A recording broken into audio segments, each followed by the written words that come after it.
Comment utiliser correctement le verbe en portugais? Deuxième vidéo consacrée à ce thème, et aujourd'hui nous verrons quelques aspects ou quelques particularités à propos du verbe en portugais. Dans la vidéo précédente, nous avions pu voir comment certaines particularités peuvent être mises en place, comment nous pouvons apprendre à les maîtriser en comprenant leurs fonctions. Dans cette vidéo, nous continuerons dans ce thème, dans ce même ordre d'idées. Aussi, je vous explique cela juste après le générique.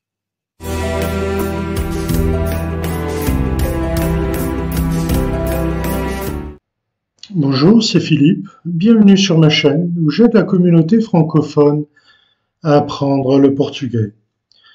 Mon approche quant à cette question se fait essentiellement en cherchant à expliquer la langue, bien évidemment, mais également en touchant à certaines particularités de la culture ainsi que de l'histoire du pays afin de comprendre l'esprit de la langue.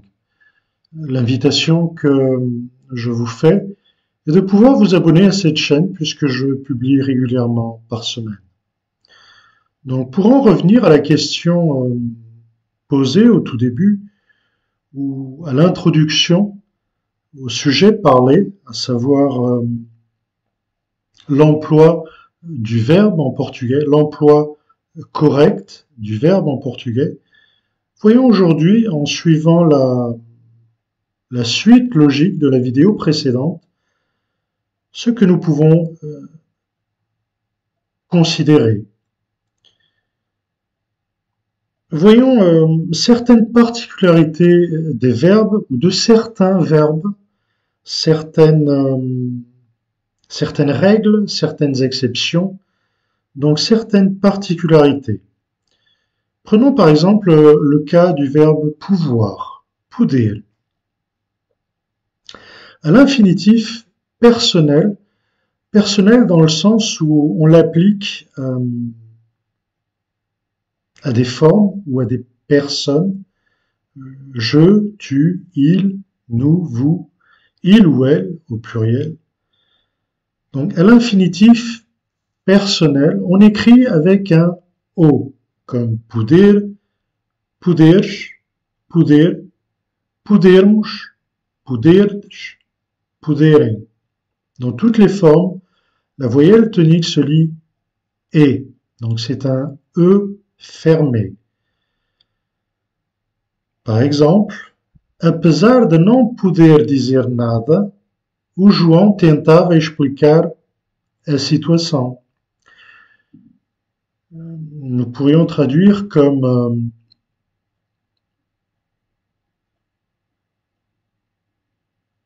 malgré le fait de ne pouvoir rien dire, malgré le fait de ne pouvoir rien dire, Jean cherchait à expliquer ou à justifier sa situation. Donc, à cette forme de l'infinitif, à l'infinitif dit personnel, donc appliqué à certaines personnes, on écrit le verbe avec un O. Parlons maintenant d'un temps qui existe en portugais, mais que l'on ne retrouve pas en français. Donc j'ai préféré le mettre en portugais. N'ayant pas, pour ainsi dire, une équivalence, ou ne pouvant pas faire, pour ainsi dire, une comparaison, bien qu'en faisant la traduction, on trouve un temps, bien évidemment, mais ici on parlerait d'un futur du subjonctif, futuro do conjonctif, un futur du subjonctif. Donc on n'a pas ce temps en français, mais en portugais oui. Donc j'ai préféré mentionner cette particularité dans cette vidéo. Et à la fin, je vous expliquerai pourquoi. Donc, futur du conjonctif s'écrit avec un U, comme par exemple puder, puderes, puder, pudermos, puderdes, puderem. Dans toutes les formes, la voyelle tonique est lue comme est. Donc c'est un E plutôt ouvert. Bien qu'en français, et pour vous situer, sachez que j'essaierai toujours de mettre les exemples en portugais.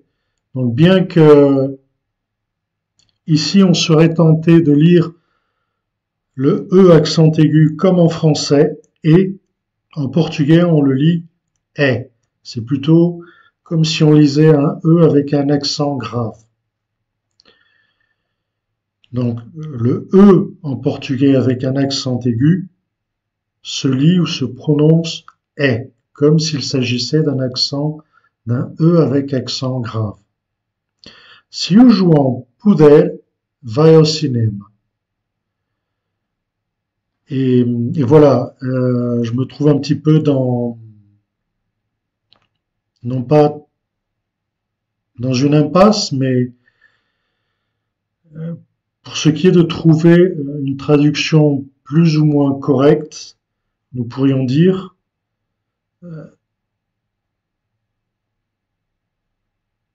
si Jean le peut,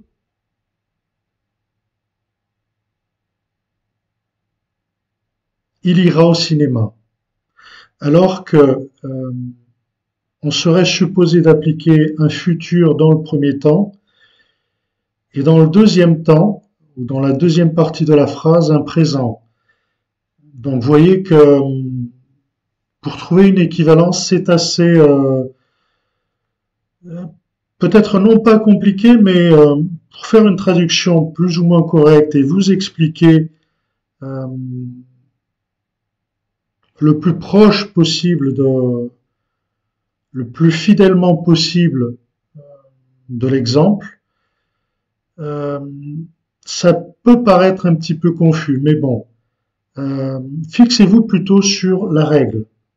Donc, devant ce temps, si vous vous trouvez face à ce temps, sachez qu'il s'écrit avec un U. La troisième personne du présent de l'indicatif est pode, avec un O ouvert, pode. Et la troisième personne du passé composé, ou plutôt du pretérito perfeito, qui serait l'équivalent du passé composé en français, l'orthographe est podemos, ou podemos, pardon. Podemos, présent de l'indicatif, exactement. Pretérito perfeito, podemos. Donc, nous pouvons, deuxième exemple, nous avons pu. Hoje, podemos ir. A semana passada, não pudemos. Aujourd'hui, nous pouvons aller. Nous pouvons y aller. Nous pouvons sortir. Nous pouvons quoi que ce soit. Aujourd'hui, présent de l'indicatif, podemos. Nous pouvons aller. La semaine dernière, nous n'avons pas pu. Não pudemos. Verbe pôr, poser ou mettre, tout dépend du contexte. Pour et les verbes qui se construisent autour de lui. Donc, pour et ses composés. La forme infinitive du verbe pour prend un accent circonflexe pour se différencier de la préposition pour. Mais ces composés n'ont pas d'accent. Remarquez que dans certains verbes, dans certains cas, le verbe de base, pour ainsi dire, prendra un accent circonflexe. C'est composé, non. Dans d'autres cas, vous aurez l'inverse. Le verbe de base ne prend pas d'accent circonflexe et les verbes qui se construisent autour de lui en prennent. Donc, voilà, ce sont des détails à fixer, peut-être non pas à comprendre, mais à retenir. Et nous avons les exemples suivants comme int pour, dish pour, entre pour, entreposé, inter pour, interposé, juste pour, juxtaposé, propor, proposer, repor, sopor, sobrepor, sotopor, subpor, superpor. Remarquez que dans certains exemples, vous avez le verbe de base et avant des préfixes. Dans une vidéo précédente, j'avais pu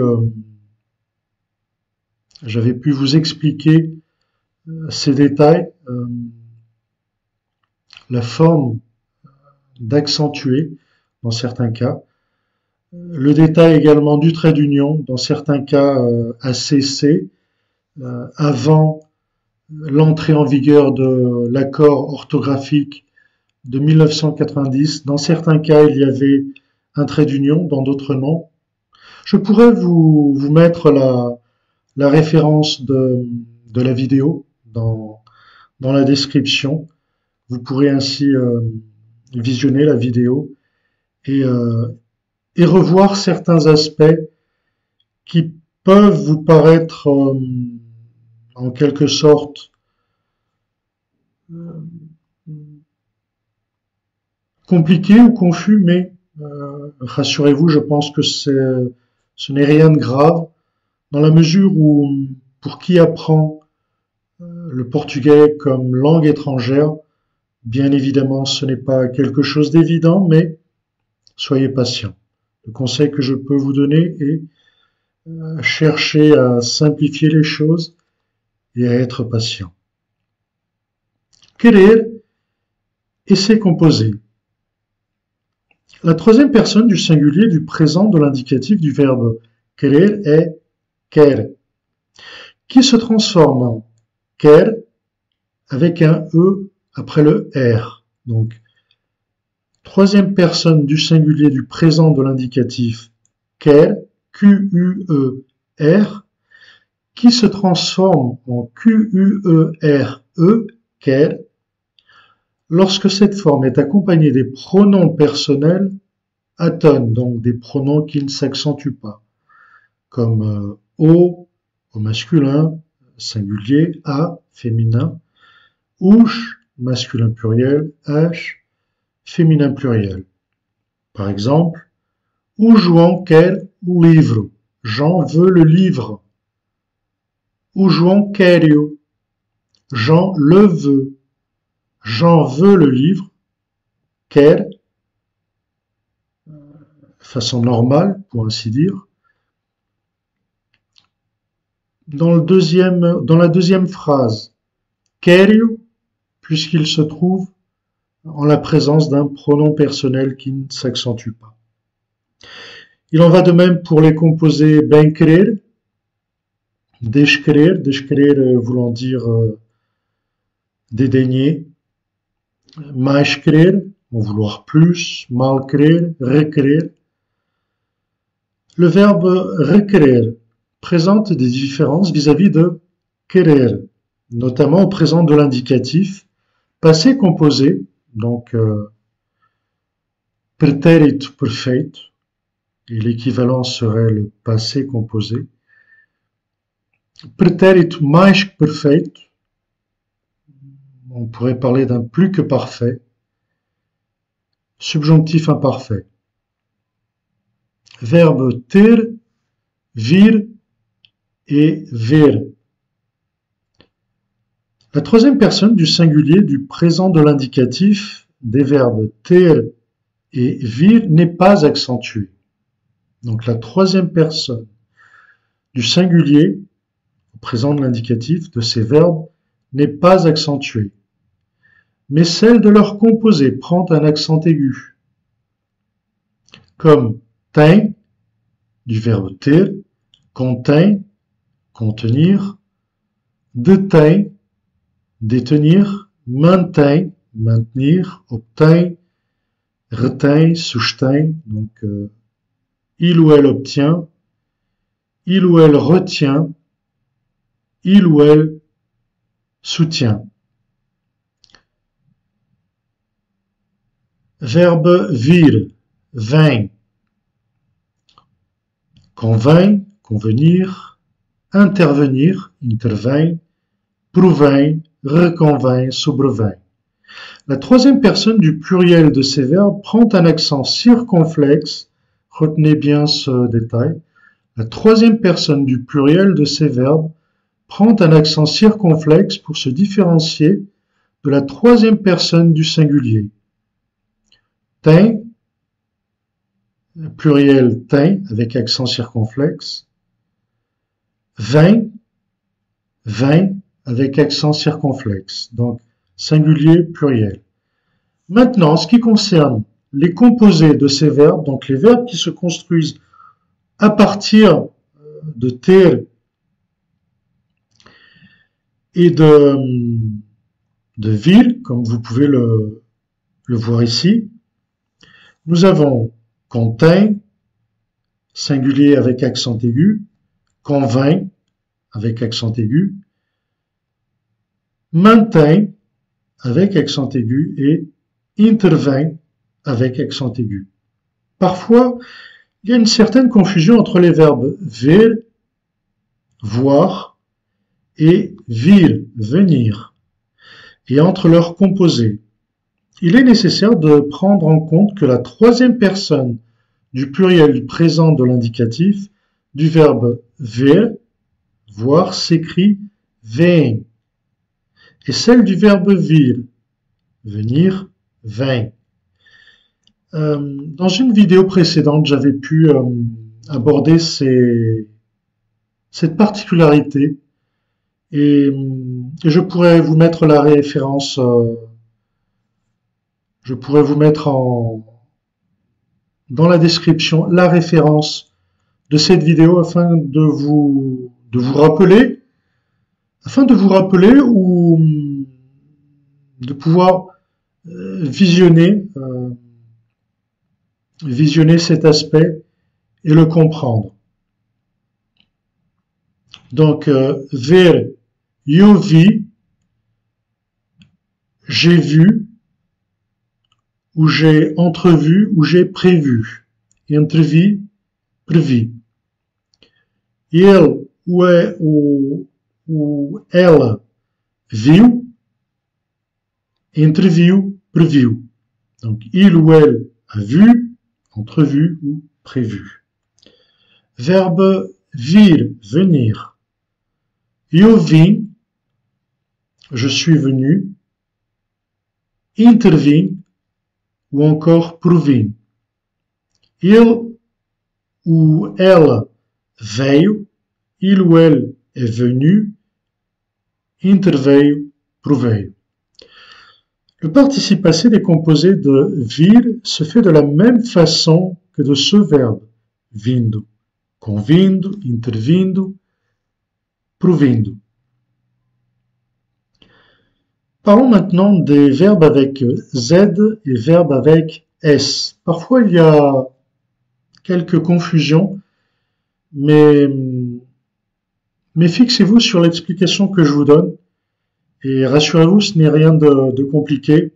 D'ailleurs, si vous vous fixez sur l'explication que je vous donne, toute simple, vous éviterez certaines confusions existantes parfois, même entre portugais. Si l'infinitif du verbe s'écrit avec un Z, toutes ces formes s'écrivent toujours avec un Z. Donc, si au départ, on a un Z, ou si l'infinitif du verbe s'écrit avec un Z, toutes les formes s'écrivent toujours avec un Z. Comme deslizar, glisser, deslizo, deslizamos, deslizaremos. Donc je glisse, nous glissons, nous glisserons. Benzer, benir.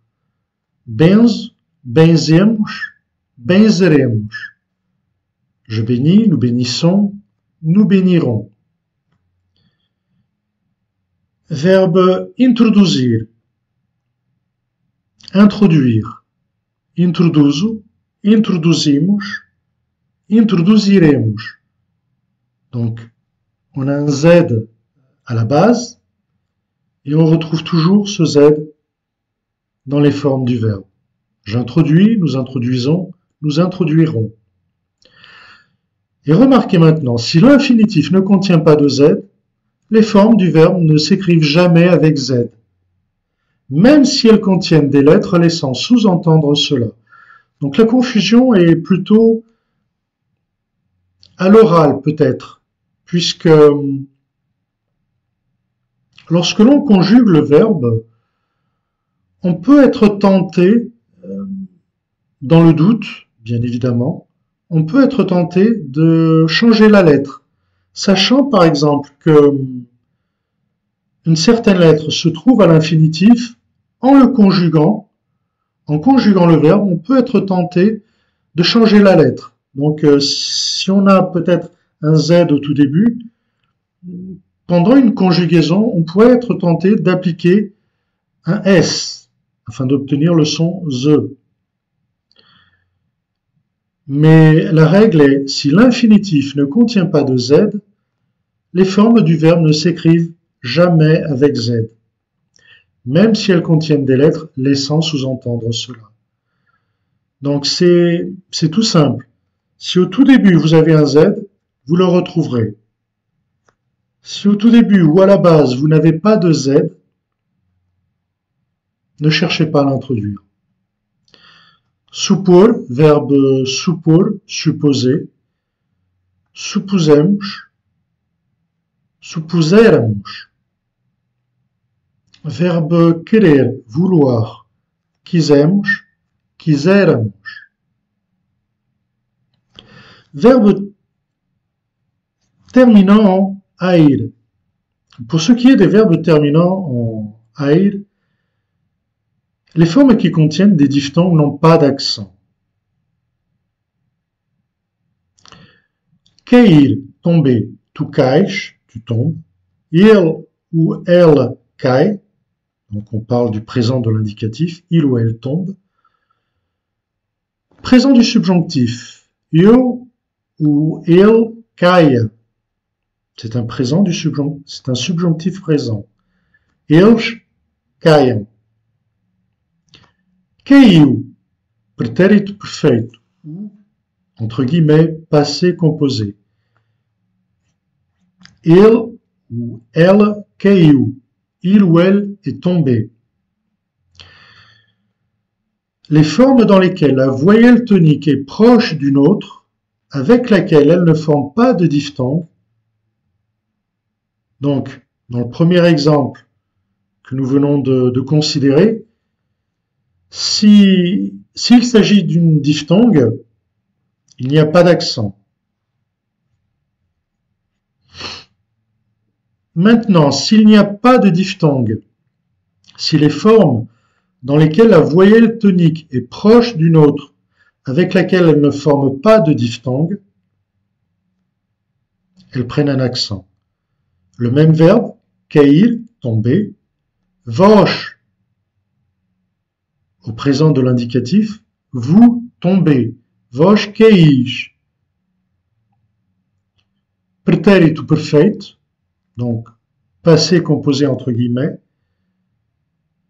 eu caí, je suis tombé. Imparfait ou pretérito imperfeito, et j'ai mis imparfait entre guillemets.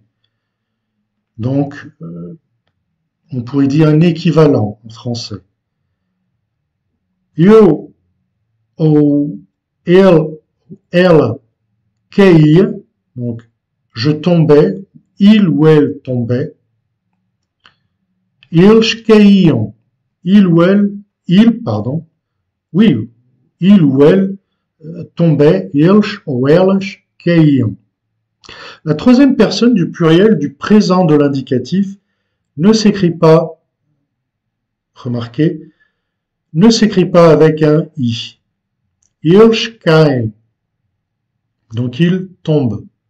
Il ou elle tombe. Eles ou elas caem. Descontrai, du verbe descontrair.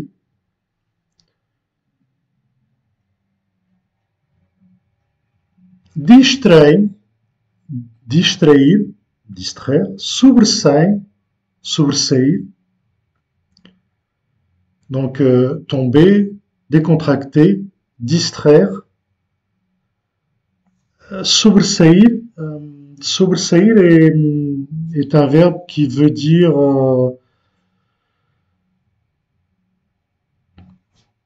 est un verbe qui peut s'appliquer à quelque chose qui sort du lot. Voilà, je ne trouve pas la définition exacte, mais c'est le sens, c'est là l'idée. Par exemple, un joueur d'une équipe de football qui sort du lot, qui est plus que moyen, voilà, qui a plus qu'un niveau moyen. Sobressair et trair, du verbe trahir, trahir. Verbe terminant en car et gar. Vous pourrez trouver ces verbes. Et pour ce qui est de ces verbes, le C se transforme en QU et le G en GU, aussi souvent qu'il précède le E. Esticar, qui veut dire étirer, dans le sens par exemple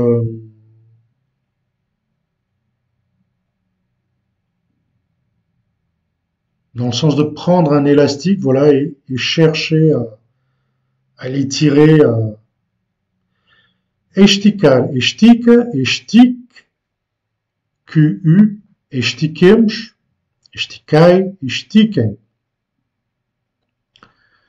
Amolgar, qui pourrait être traduit par cabosser, je dirais. Donc, vous avez eu un accident en voiture et par certains endroits, la voiture est cabossée. Donc, amolgar, cabosser. Amolga, amolgue, amolguemos, en la présence d'un précédant un E. Amolgai, amolguem, en la présence d'un E. Verbe terminant en sar, ser et sir.